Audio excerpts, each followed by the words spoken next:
The series of wildfires in California this summer have been devastating, destroying thousands of acres of land and forcing thousands of people to evacuate their homes. But as the fires die down, another kind of danger begins. Hundreds of immigrant day laborers, many undocumented, are hired to clean up the mess.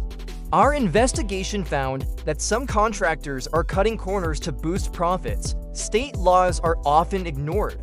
And most appallingly, workers are misclassified as independent contractors, a loophole that denies them basic rights, wages, and workers' comp. They remove debris, ash, and toxic waste from the burned areas. Many of those hired are undocumented immigrants who are in the U.S. illegally and are therefore extremely vulnerable to exploitation.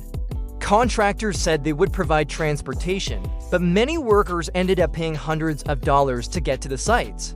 Some were given old. "I don't think it's safe," he said.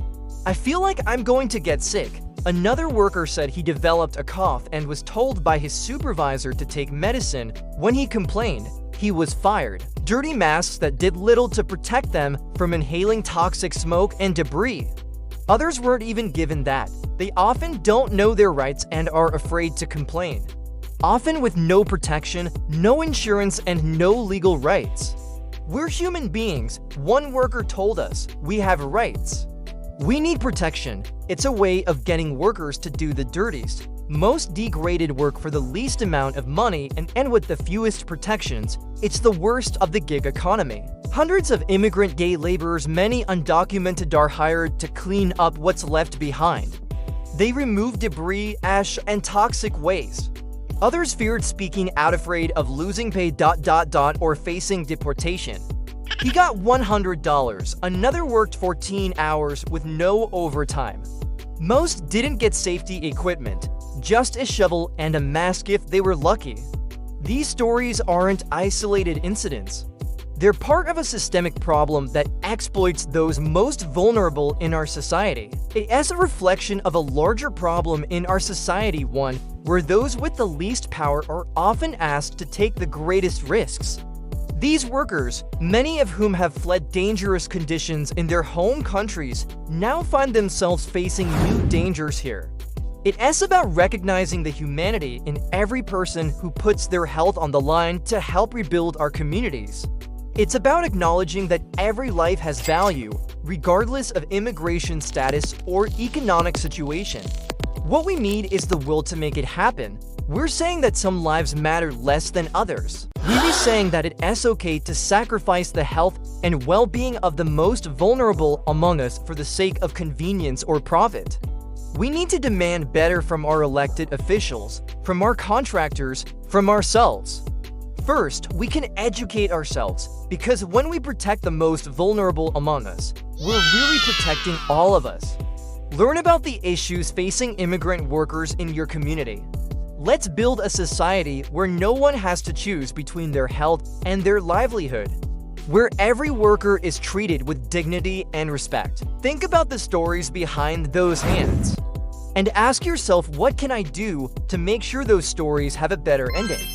Where the promise of a better life isn't just a dream, but a reality for all. Look into the supply chains of the products you buy. Ask questions about who's doing the work and under what conditions. They're exposed to toxic chemicals, working long hours in hazardous conditions, all for less than minimum wage. And if they get sick or injured, if you see something that doesn't look right, say something. Report violations to the proper authorities. Support organizations that are fighting for workers' rights. They're on their own.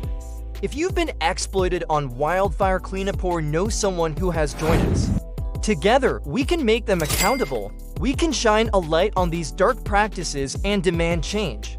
In industries from agriculture to construction to domestic work, wherever there's a vulnerable population and a demand for cheap labor, you'll find exploitation. The hidden dangers lurking in the aftermath of these devastating fires aren't just physical, they're deeply human. Often with no protection, no insurance, and no legal rights. A designation that shields companies from liability and allows them to deny workers benefits and protections. California requires contractors to classify workers as employees if they control how, when, and where the work is done. But many contractors have found a way around this. Support candidates and policies that prioritize workers' rights and fair labor practices, because ultimately, this is about what kind of society we want to live in. Do we want one where people are treated as disposable resources? Or one where every person's dignity and rights are respected? Workers are misclassified as independent contractors, a loophole that denies them rights, wages, and workers' comp. It's a complex web of exploitation, woven from greed and negligence. The first step, he said, is making sure workers know their rights. They clear the way for rebuilding, yet are treated as disposable. They need protection, fair pay, and justice. But in a system stacked against them, where can they turn? And ensure that all workers, regardless of immigration status, are protected. The state also needs to ensure that contractors are held accountable for violations and that workers are able to recoup lost wages and benefits. Then they need to be able to enforce those rights without fear of retaliation. They require workers to sign waivers saying they are not employees. Asbestos, lead, and other burned chemicals contaminate the land. Emails obtained by The Guardian show that the contractors requested and received permission to classify cleanup workers as independent contractors, denying them basic protections. Many workers say they were never told what they were handling. Some became sick but couldn't seek medical care. Others were afraid to speak out. They clear the way for rebuilding after disaster. More than 70% of the cleanup workers interviewed by The Guardian reported unsafe conditions. Many said they had no choice but to comply with their boss's orders. The threat of losing their jobs or being reported to immigration authorities loomed over them. So they toiled under the hot sun without water breaks, their bodies aching and their lungs burning. Yet they're treated as disposable. They need protection, fair pay, and justice. To expose their stories, we traveled to California, where many of these workers have been working 7 days a week, 12 hours a day, to clean up the mess left by the wildfires. Fearing they would lose their already meager pay or worse, be deported. One worker said he was promised $160 per day. He got $100. Another worked 14 hours a day with no overtime. Most didn't get any safety equipment, just a shovel and a mask if they were lucky. So who's responsible? These workers are the backbone of recovery. These workers face dangerous and dehumanizing conditions. In the US, federal and state governments contract with private companies to clear debris after disasters like wildfires. These companies then hire cleanup crews.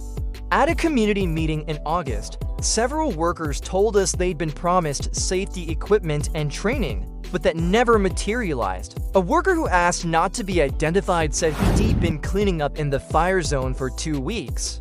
Many workers said they were misclassified as independent contractors. After the campfire in 2018, a group of contractors met privately with state officials to discuss the terms of their contracts. The practice is illegal, said Ken Jacobs, a labor expert at the University of California, Berkeley. So what can be done?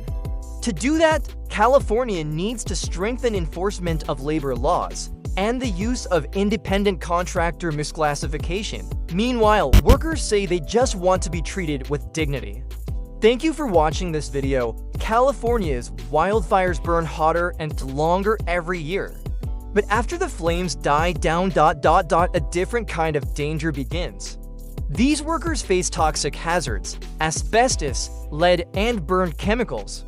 Many were never told what they were handling. Some became sick. One worker said he was promised $160 per day. Who's responsible? Some contractors cut corners to boost profits. State laws are often ignored. These workers are the backbone of recovery. The Workers' Rights Compliance Alliance is fighting back, but the story doesn't end there. This issue goes beyond California's wildfire zones. Think about it. It's not just about the money, though that's certainly part of it. It's about dignity, and let's be clear, this isn't just happening in California. Similar stories are playing out across the country, but here's the thing, it doesn't have to be this way. We have laws designed to protect workers. We have agencies tasked with enforcing those laws. Because when we allow this kind of exploitation to continue, we're all complicit. So what can we do? Second, we can speak up. And finally, we can vote. The choice is ours, and it starts with recognizing the humanity in every worker, every immigrant, every person who contributes to our society. So let's stand together. Let's demand better. Remember, the next time you see a community rebuilding after a disaster, think about the hands that are doing that work.